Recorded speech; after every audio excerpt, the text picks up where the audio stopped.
Computer. T. Earl Grey. Hot.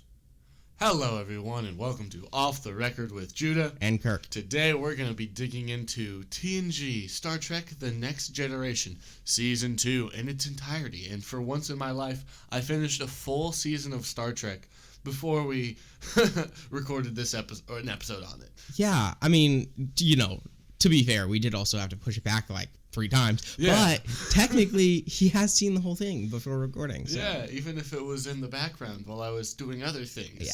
I mean, to be fair, it was also in the background for me because I've seen this show a million times. But yeah. But, I mean, it exists. I think it's slightly... Okay, thoughts. I think it's slightly better than the first season. Mm-hmm. But I also... there's nothing that stands out as... I mean, the Doctor's different, but, like, plot-wise, there's nothing that stands out outside of that, that, like, really makes it feel any different. I'm not, like, appalled by some kind of sexy alien plot, or I'm not intrigued by, like, some mystery. I thought there was a really good episode, which was, like, a sequel to the one where they do the Sherlock Holmes thing. I thought that was fun. Mm-hmm. But, like, I mean, it's just kind of... Yeah. It was definitely... Okay, it was definitely a little bit better than the first season. Yeah. Marginally. It was... Yeah. There was a couple of highlights that I do want to talk about that I thought were really interesting and that are very indicative of where the show goes in terms of quality. Yeah. Because the show does eventually get really good, such that it's one of the greatest shows of all time to most people.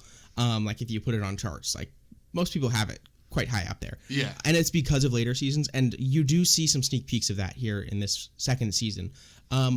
But what really brings it down from some of those highlights is some of the poor decisions made with, like, getting the Doctor switched out. I know there were, like, a lot of behind-the-scenes things around that where they wanted to get... I'm forgetting the name of the people who played the Doctors. But... they wanted to get Crusher's character or actress out, and they got Pulaski's in. Yeah. And they thought they were going to keep her for a while. And it's not that she's a bad character either. She's all right. But it's like, why? It doesn't make any sense. Yeah. And then, spoiler for the first episodes of season 3, they do eventually bring Crusher back and get rid of Pulaski. And so it's just like, this is a 1 season long thing, and it's like, just kind of doesn't make sense, right? Yeah. So some of those choices, and there were a few others like it, do just bring the season down a little bit more. But I guess that's high-level overview for you within the first 3 minutes of this video. So we'll get down into some of the details. Yeah. But before we do that, if you've made it this far, 3 minutes into the video, and you haven't already, hit that subscribe button. And if you like what we're talking about so far, or if you don't like what we're talking about so far, hit the like button, hit the dislike button, leave a comment, tell us your thoughts on the second season of The Next Generation. I was about to say Strange New Worlds. That's not right. Not quite. And then leave us any Star Trek suggestions. I think we have a bunch of series that we're covering. I think we're going to start doing some comics as well for Star Trek. So if you have anything that you would particularly like us to see us cover, let us know down in the comments below. Yeah. With that being said, let's dig into some more. Actually, though, really quickly on that note, just a bit of a sneak peek to our Comic Stack video that will come out for May at the end of this month. We will actually be covering a trade paperback of Star Trek in that. So if you want to see some of that already, then head over there. Yeah. Head over there. When but that comes out. We will potentially also do some longer runs as dedicated videos. But we'll see. We'll see what happens. So, let's get into it. So, we'll kind of throw in together probably 3 episodes at a time and talk about them so we can get through them all. But episodes 1, 2, and 3 are called The Child, Where Silence Has Lease, and Elementary, Dear Data. 1 and 2, very forgettable episodes. Number 3... That's the one I was referring to. I like it. It's very fun. Yeah. So, just really quickly, episode 1... Troi is pregnant because some weird alien entity has made her pregnant. Don't worry about it. This was the 80s. If I had a nickel for every time that a lady got... This is Star Trek. This is Star Trek, guys. A nickel. Yeah. Lots of nickels. I would be a It wouldn't even be millionaire. 2. It'd be a lot of nickels. But yeah, so essentially you just get an extremely rapidly developing fetus and then child. Yeah. Which is okay. That's the whole plot of the episode, essentially. And then it's kind of sad because she basically loses her son at the end of it, which, okay. I can empathize with some of the emotion behind it, but at the same time, we've known this kid for 20 minutes, so, So, moving on then to episode 2. Essentially, this is just a mystery void episode. They get trapped in a void, which happens in every single series of Star Trek. They get trapped in a void. They have to find their way out. It just so happens that this void is sentient and is toying with them. Kills one guy, threatens to kill everyone else, and that's about it. So then, elementary Dear Data. What did you like about this episode? Well, for those of you that don't know, I like Sherlock Holmes, and particularly the Sir Arthur Conan Doyle stories, which I read in high school, and I reread a couple summers ago as well.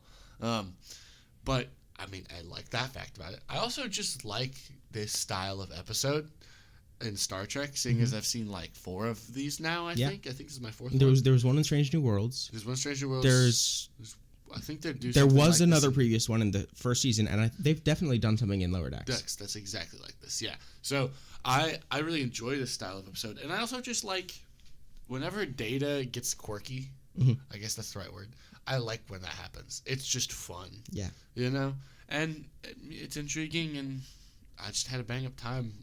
It's distinct. It made me put down what I was doing and look at the TV instead of just existing in the background. Yeah. You know what I mean? This episode also, it does get picked back up. The story does. So you get to see it going on a little bit later. I don't know that it's in season 3.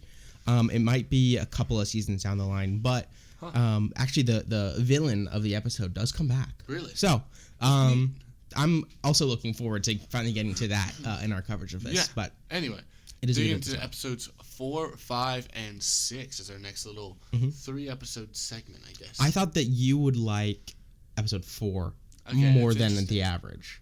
More than the average. I don't know if that's true. Anyway, So- let me dig into what it is. So, a charming rogue captain drags the Enterprise into a romantic political mess while Data... Okay, the Data stand-up stuff was fun. Like I said, anytime Data gets quirky, I'm all here for it. The main plot exists. Okay. I mean, it's romance. I it's thought- intrigue. It's Kind of the rebel outlaw, kind of Han Solo type, except obviously not as good as Han Solo because not as good. Han Solo. But that kind of type. I like that type. He just exists in that, and I don't think there's particularly anything about I think the Data stuff is funny. It really is actually. But and Guinan as well. That's the thing about this season. We finally get introduced to Guinan. yeah, but I don't know. The main plot exists. Okay. You know what I mean? It's not. Yeah. I mean, essentially, it's a Romeo and Juliet situation, but in space and with different planets. And we've all seen that thousands of times. I thought it was good. I thought it's better than the average. It's not better than, say, the previous episode, but episode 5. All right. Episode 5. A deaf mediator tries to negotiate peace between warring factions, relying on a chorus of interpreters. Yep. Interesting. I didn't even remember this episode. I'm gonna be so honest. I'm looking at the little description on here, and I'm like, I don't remember this happening. This is probably one of my favorites. Really? So that's essentially, there's this guy who is mute and deaf, not blind, thankfully, not Helen Keller, but he is mute and deaf, and so he can't exactly communicate very well with other people. But his species is telepathic, so he's like the royalty essentially of this species, and they have had these servants almost, though very willing servants. It's kind of a symbiotic relationship that essentially are his interpreters. So one of them is supposed to be the more logical and analytical side of him, so whenever that side is telepathically speaking, this guy will actually speak words. Then there's the romantic side, and then there's the artistic side as well. And so you just get these 3 people talking kind of in unison as a chorus, as the episode describes it as. And I thought it was really good. And then when very unfortunately all his interpreters are killed partway through the episode, he first of all kind of freaks out a little bit because he was relying on them to communicate with people, and now he can't do that. Deanna is able to help him a little bit. Data learns sign language and is able to help for a short time, but then eventually the whole like peace talk side of it comes into the episode, which kind of got thrown by the wayside a little bit in there, and they're just able to say, well, I guess the only way that you can build common ground between these two sides is if you spend years trying to get them to learn sign language to communicate with you. It's like, I'm not sure how realistic that would be, but it works for a Star Trek episode, which is supposed to be very utopian and like, oh, we can solve everything type story. So it's all going to be structured. Episode 6. Schizoid man. Like Judah. Not quite sure I'm going to take that as a compliment. I like this episode. Again, this is funky stuff happening with Data, so I think we have a theme about what I like in this show and what I don't like in this show. Yeah. But also, this dude is kind of crazy and eccentric, and I like the old guy, and I love the acting when he like takes over Data. Yeah.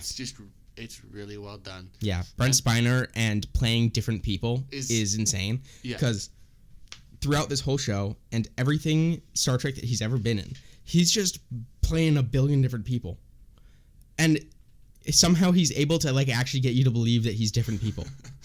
It's true. It's crazy. He's so good at his job. Yeah. Anyway, sorry, I just had to say that. No, it's true. So they beam down on this planet. They're like, oh man, urgent thing, and it's his daughter. Am I remembering correctly? No. It's his lover. It's his interest. He likes younger women. Yes, I think she's like an assistant, and he's interested in her. And she's kind of interested in him, but she does look like she's, 25? And he's like 90,000 years old? Yeah. Yeah. No, so it's great, very real. But him and Data have a conversation, and then when we get back to the ship, Data starts... acting a little differently. Slightly. Just a little bit. Mm-hmm. And lo and behold, it's not Data. No. So, and then we have to deal with that mess, and it's fun. Bombastic time. It's great. Yeah. Anyway, next chunk of 3 episodes. Episode 7, Unnatural Selection, 8, A Matter of Honor, and 9, Measure of a Man. Yeah. Episode 7, what was this? The Aging the Disease. Yeah. I think this is actually a Pulaski highlight episode. Yeah. I guess. It's not much of a highlight because there isn't much to highlight about her character. Unfortunately, it's just purely poor writing. But like it is still relative to that a highlight of her character. And also like her and Picard, like she looks up to Picard and who doesn't though? What? Who doesn't look up to Picard? Oh well, I mean, true. But no, Pulaski like really does. And thinks that he is really awesome and a great leader and whatnot, but she doesn't like, taking orders and authority very well. So there's a bit of a tension in that, and she kind of goes a little rogue with some things, and there was one part where she would not stop interrupting him, and he's like, Doctor, I am perfectly fine with people having different opinions than me, and even making that very clear, but I would like to get a sentence out. Something along those lines. I don't remember exactly, but I thought that was good. Overall, the episode's okay. Yeah. I really liked episode 8 though, A Matter of Honor. And I knew you would. Klingons. I love the Klingons. I am pleading Paramount greenlight a freaking epic Klingon anime that just tracks one dude. Like we just needed a dedicated Klingon show, dude. We do. I gotta get you to read Day of Blood. It's Klingon? It's Klingon. Oh, it's gonna be peak. Anyway, this focuses on Riker and Worf, really. And I just like it's everything I like about Klingons. It's a very interesting dynamic with Riker being around them, and this like exchange program idea. Mm-hmm. I don't know. I've only scratched the surface of Star Trek really in what we've watched. I don't know if this comes up again, if they ever send another officer to another culture like this, or they do this kind of plot again. But I like it. And I like the way it's handled here. But obviously things don't No. they don't go particularly well, right? Yeah. Thanks a little bit to the Boolean exchange student. Yeah. Who, because they do things so differently, he thinks that he has to have fully solved a problem or fully understood a problem before he brings it to the captain. Whereas in Starfleet, if you see a problem, you immediately bring it to the captain, even if you don't necessarily know everything about the problem.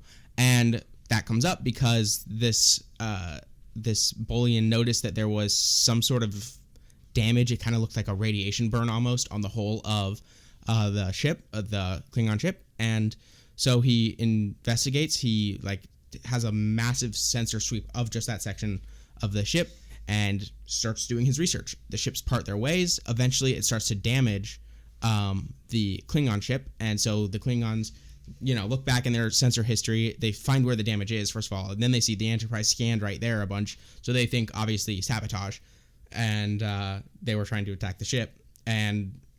But also the same damage is then happening on the Enterprise. Mm-hmm. And then that's when the Boolean brings it up, and then Picard's like, hey, man, should have told me about that. Yeah, you should have. And then it's a whole thing of the Klingons are trying to destroy the Enterprise, and Riker's kind of caught in the middle there of, he has to be, he swore an oath to Starfleet, so he's not going to betray them, but he also has sworn a temporary allegiance to this captain of this Klingon ship. And eventually he finds a very Klingon solution to the problem, which is the Klingons, if they think their captain is acting irrationally or dishonorably, will just kill them. Yeah. But Riker doesn't want to do that, so instead he just beams him over to the Enterprise, so he's not on the ship anymore, so he takes command. Klingons respect him a lot for that. Yeah. He orders the Enterprise to surrender, which upholds the honor of the Klingon ship, which is great, and everybody's able to go on their own way. But it's really good. Genuinely really good. It explores Klingon culture very well. It does. Riker is great. Phenomenal. Oh my gosh. He's so good in this episode. Anytime Riker is put in a situation like this, it's going to be a good episode. So, yeah. And the next one's also, I think, is really good, too. Yes. And this is where Star Trek gets philosophical. Yeah, we get the Data interrogating Starfleet, basically, whether he's property or human.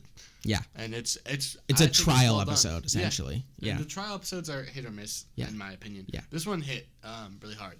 And I think it's excellent. So. And they essentially, so Bruce Maddox wants to investigate and pull apart Data to see if he can make more of what Data is. And Data doesn't want to do that, yada yada. Essentially, it goes to court.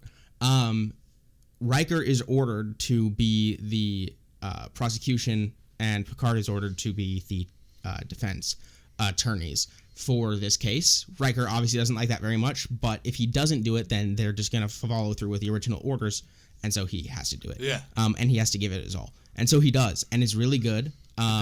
And he is obviously kind of torn about it. Data's very logical about it, though. He's like, yeah, but if you didn't do it, I would have just been forced to go, so you actually helped me with that, which is good. But first of all, episode ends on a good note of, well, I don't know that I can, the judge says, I don't know that I can say that, this should be precedent going forward, but for this individual case, Data can make his own choices.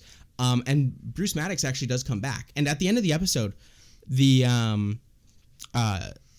Data actually told him, hey, if you get any farther in your research, I would actually be happy to help you with this. But you just have to get farther. You're just trying to jump ahead a little bit right now, which, great on Data. But that does allow Maddox to come back. And he's actually a good character when he comes back. And he actually shows up in Picard as well for a time.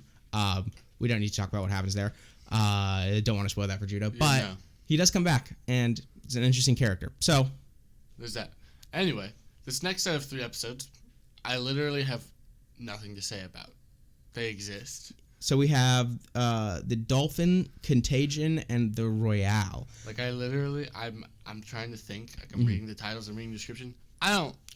Well, episode 10 was a Wesley episode. It was a love episode.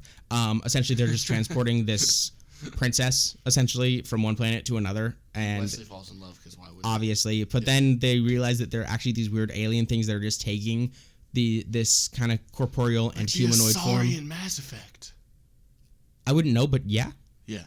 And so at first he's kind of weirded out by that and doesn't like her anymore, but then he realizes he doesn't care. And so he does. Of course he does. But then attaboy Wesley. Yeah, essentially nothing happens though. Like it doesn't. I don't think it comes up again. This is just kind of a one-off Wesley's in love episode, and yeah. Contagion. The what was this? The Enterprise's computer system falls prey to a mysterious electronic virus, in quotes, which programs the ship to self-destruct. You don't remember this one? I don't remember this one. What? Yeah, it exists. It was in the season. We're gonna watch it right now. I'm gonna open it up real quick and I'm gonna skip through it because, Yeah. Hold on. Data and Geordi are on the cover. So, yes, they are. So it can't be that terrible, except for when it is. Yeah. Anyway, there's a trailer for Landman or whatever. What the heck? Oh, what? The Iconian episode. I don't remember this one. Oh my gosh. Okay, I'm sad that I didn't remember it. I thought this was a little later in the season. But essentially, the Iconians are an ancient race in Star Trek. That possessed great power. And they have these gateways, Iconian gateways. They're portals to all these other places, and they find the homeworld. Yeah. It's kind of a roundabout way with how they find it. Essentially, there's another ship like the Enterprise that is trying to investigate this, and then the ship has a bunch of computer problems, and then it blows up at the end. And so Enterprise is like, ooh, that's not good. We should investigate. And then they start having problems. They're like, ooh, we're going to blow up too. We should probably figure this out. And then there's also the Romulans are involved in this episode. Because basically the entire episode happened in the neutral zone. And the Romulans are in the episode, and their ship is also experiencing problems. And essentially, Picard, Data, and Geordi? Worf? Somebody. I don't remember the away team. Go down to the planet, investigate a little bit, and they have to shut the thing down by blowing it up, unfortunately. So that it stops messing with their ship. And that obviously helps the Romulan ship as well. Picard has to momentarily step through the gateway to the Romulan ship, which is definitely a risk. But it works out, I guess, because they saved the ship. Anyway, I don't know. Yeah, I did like this episode. The episode was good. It is apparently forgettable, but I thought it was later in the season. Yeah, same. The setup of the Iconians and like getting into some of that ancient history of Star Trek and things like that is actually really interesting. I'm pretty sure we do come back to some more Iconian stuff even in TNG, but it does come up a little bit in some other shows, as well as it's a massive part of Star Trek Online, the game. So, it's important. But then the next episode is the Royale. This one was a good episode. It's definitely a watch in the background kind of episode. Essentially, it's not a good episode. Well, they get trapped on a planet that's like the only thing in it was a door, and so the away team walks through a door. Yep. The door that's on the planet, and then they get trapped here. And then they learn essentially that this alien accidentally pulled away a really early Earth space mission, like super, super far away from Earth, and felt bad, and was like, well, at least I can do is make you comfortable, and so finds a book on the ship, and creates the simulation on the planet of that book, of the hotel, the Royale, and the people just play through it. I think there were a number of people on the ship. They all died except for one. Then this one is in this casino on his own for a very long time until he just dies, and they find his corpse in the hotel room bed. And as you do. Yeah. Then they start piecing things together. They solve the mystery of, okay, we have to complete the book to get out, which is how it always works. Always. If you're ever stuck in a situation that's based on a story, then you always have to finish the story. You get trapped in a musical, you have to solve the musical. You get trapped in a story, you have to finish the story. It's always how it goes. It wasn't exactly surprising. Definitely a put it on in the background episode, but I thought it was fine. All right, I'm going to rush through these next three. So, Time Squared, Picard from the future. Interesting, timey-wimey. wobbly wobbly stuff. Yeah. Don't really care. Little forgettable. Critiquing episode 4, which is the Icarus factor. The dumb martial art in that episode. Like, as someone that practices martial arts, that martial art is maybe the dumbest thing I've ever seen put to screen. And I was having a hard time not punching the TV when watching this episode. That's terrible. I hate that. That's the only thing. Like, I know it's about, he's trying to reconnect with his father and that kind of garbage. But, like, really? Yeah. Anyway. It was a little Pen pals. Oh, yeah. This is the violating the Prime Directive one. Yeah. And a data episode. And a data episode. So, of course, it's okay. I actually don't like this episode. You don't? Yeah. This is one where you might like it a little more than me because... I like violating the Prime Directive. No, that's not why. It's just it's boring. It's like, okay, whatever. It's a bit of a Wesley episode. It's a bit of a Data episode. And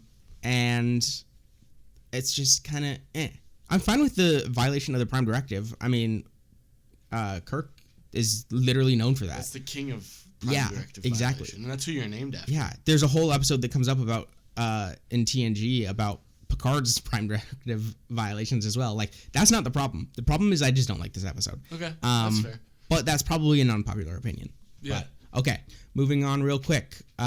Q Who sucks. Samaritan, Snare, and Up the Long Ladder. Q Who, again, it's just a Q episode. I despise. It's another not great Q episode. But again, it does set up so much of this show, which is the Borg. Yep. Guinan's relationship to the Borg. And just, I mean, those are kind of big plot points for not only this show going forward, but Star Trek. All of Star Trek from this point on. So it's an extremely important episode, but it is kind of mid. I like Guinan. Guinan's a great character. Sure. I don't like Guinan's actress. She's horrible, but I like Guinan. I like where we go with Guinan and Picard's relationship through the whole show and the movies. I like the Borg as a villain. They're, at this point, a little overdone, but at this point in the show, just introduced, right? Yeah. So it's good. I think it's a good episode in how it sets everything up. Your Star Trek brain going from it's not that great to the this and this. I think every episode has an aspect where you can just like dig in on it and be like, oh, this comes together later. But it's like this one is. Yeah. Let's just be the episode itself and Q in the episode. Not great, garbage. Which is unfortunate because I like Q as a character. I don't. But going forward, he gets better. But right now, Again, it sets up a lot of good things, and so I like that setup aspect. But other than that, the episode's meh. Samaritan, Snare, Picard surgery episode. We learn a little bit about his past, which is hilarious. Yeah. And how he got stabbed in the heart by a Nausicaan, which hell yeah. But essentially, it's just he's going through surgery, and there's a bit of a scene on the shuttlecraft with Picard and Wesley because Wesley's going to take the exam, the Starfleet entrance exam, and then there was the B plot of the Pakleds in this too. Yep. You know the Pakleds from Lower Decks. Yep. I kind of don't care.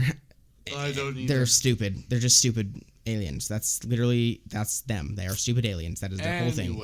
So moving on. 18 Up the Long Ladder. The crew's rescue of a missing Earth colony leads to the discovery of a civilization composed entirely of clones. How many lost colonies does Earth have? A lot. I mean, I think there's been an episode devoted to a lost Earth colony in almost I think every show we've covered from Star Trek. Yes. At least one per season of every single thing that we've watched. Yes. At least one. So how many lost Earth... Like, somebody needs to start, like, create a website. It's called... EarthsLostColonies.com. And just start cataloging it and be like, Earth was so terrible without the Federation. Yeah. Like, there's lost colonies left and right and center. Anyway. It's bad. It's bad, dude. Yeah. But the episode itself, they have an Irish colony, essentially, and then they have the posh, super clean clones colony, and the clones are not going to be able to clone anymore because if you make a copy of a copy of a copy enough times, it starts to degrade. And so they have to do it the old-fashioned way. And they're like, well, hold on, these two colonies are like sister colonies. We could just kind of bring the Irish people over to these posh people and get them to breed. And there was a gag at the end of the episode of like, well, to get proper genetic diversity, we're looking at about 4 wives and 4 husbands. Yep. And of course, some people were a little excited about that. Some people. Really? Anyway, it's another Riker horny episode Me so as well. horny. But yeah, I mean, Riker always is, isn't he? So I thought it was a fine episode, but it's not. Nothing to write home Nothing ever comes back about it except that every single show has an episode like it, and yeah, it's okay. Yeah. Manhunt, The Emissary, and then Peak Performance. So, I know who's having some peak performance. Data Riker has a lot of peak performance for some reason. She's the first episode, dude. In the very first episode of this show, he has peak performance. Season 3, episode 2 or 3 as well. I'm already watching season 3 because that video's next week. Get on it, Judah. But Manhunt, in her search for the perfect mate, Troi's mother beams aboard the Enterprise and sets her sights on Captain Picard. I mean, who wouldn't? I mean, I think he's the perfect specimen of a man. I think he might be second to Michael B. Jordan. It's like Michael B. Jordan and Patrick Stewart in the 90s are like best looking dudes of all time. So, I guess the episode makes sense, but he's not having any of that. And neither is Deanna. It's kind of just so embarrassing for her.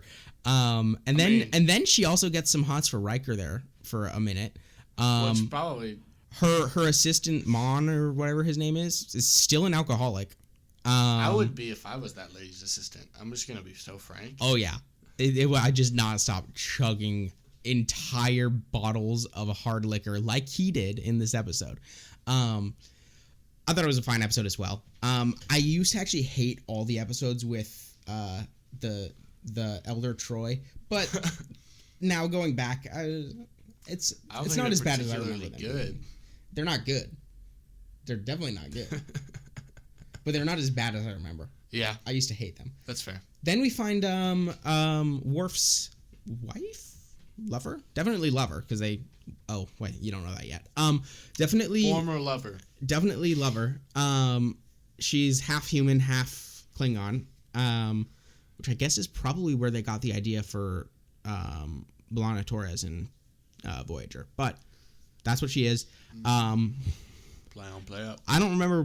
That was the A plot. I don't remember any B plot to the episode, except that like she was there because she's an ambassador, and so it probably had something to do with her being an ambassador. But I don't remember that much. It wasn't the point of the episode. Yep. So peak performance. Data is on his peak performance.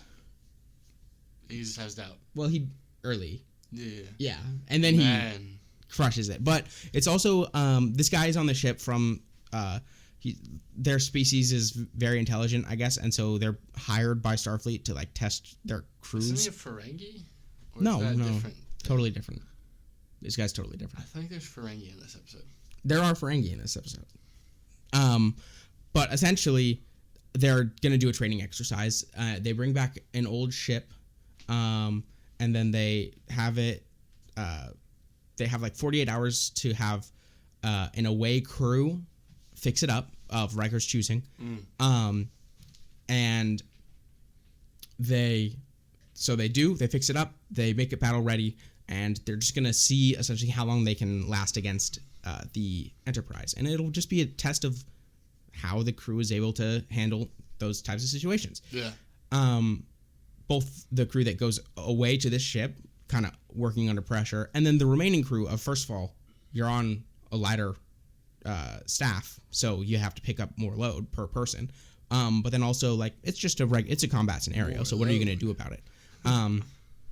So that's the premise of the episode. They have a really good idea. They're actually going to like win. It was very clever. The away crew does, Riker's crew, because Riker is acting as captain in this. But then as they're fighting, a Ferengi comes along and they're like, why are you two fighting each other and all that, and it becomes a whole thing, and they're like, well, we'll take this ship then, and they're not able to like get their systems back online because they had them in fake firing mode, and it would take too much time to get them into real firing mode and whatnot, so have to do a lot of things. They come up with a really clever way to deal with this, and that gets them high credits from the guy testing them. Again, I don't remember his name or what his species is, but he's hyper intelligent. So there's a B plot in the episode of I think Riker first tried to beat him in this super advanced game of like high tech 70D chess, I guess. 70D. Because there is 4D chess. So there is 4D chess. So there's a lot. 4D or 4T? 4D, 4-dimensional. Or wait, no, 3-dimensional? 4D? No, 4D chess is a game that you can play on your computer, which is a lot of fun. It is. 3D chess, rather. Sorry. I'm tired. 3D chess, they do have. And so this is like but it's essentially some super advanced game. And so Riker plays, loses in seconds. Data then plays, and he does relatable experience. He actually is able to hold on for a while, but he still loses. And then the redemption at the end of the episode is this guy is playing to win, and then there are essentially 3 strategies Data could play, the opponent could play, which is play to win, play to stalemate, or just play to lose because you're going to lose, which obviously nobody's going to be taking that one. So this guy just is playing as if he's playing against somebody who is playing to win. Data is playing to stalemate, and so eventually he quits, meaning Data won. Yeah. I thought that was a great episode. Yep. The episode, or the season should have ended there. Yeah, it should have, because we had the literally worst season finale ever. Like, I think maybe of all time. Like, I think this was a burning pile of hot poop garbage. You haven't seen the show finale of Enterprise, which is worse. I thought that the last season of Enterprise is really good. It is. Not the last episode. Oh, great. I don't even want to watch that show. The show's too freaky. Too bad. All these shows are too freaky for me. So this is definitely like a runner-up to that, though. It's so bad. It's just a clip show of seasons 1 and 2. Yep. Okay, Riker is injured from this weird venom plant thing. And so he's in sickbay the whole episode, and they're working on him. And while they're working on him, essentially he's in a coma, and he's dreaming. And his dreams are just a clip show. The entire episode. It's a clip show. And then where does this end? They heal him, and he's okay, and they move on. What? That's the end of the season. What? That's the wrap. This sucks. This sucks. This is horrible. Me, brother. This is horrible. I hate this. I truly hate this. I forgot that this is what the finale was. I think, fun fact, I think as we've gone through these episodes, I think this season has gotten worse in my opinion. It has. No, it has. It absolutely has. I agree, actually. It's strange, though, because usually when we're watching Star Trek, the show gets better as it goes on. Yeah, you usually have to, like, wait. Yeah, but we got Elementary Dear Data, Outrageous Okana, A Matter of Honor, Measure of a Man. Those are 4 just objectively really good episodes in the first half of the season. That's not the norm. I don't think we can say that in the second half. No, we really can't. We have some of the worst, actually, in the second half. Like the last episode, for example. It's like, what? I don't... What happened? What happened with this season?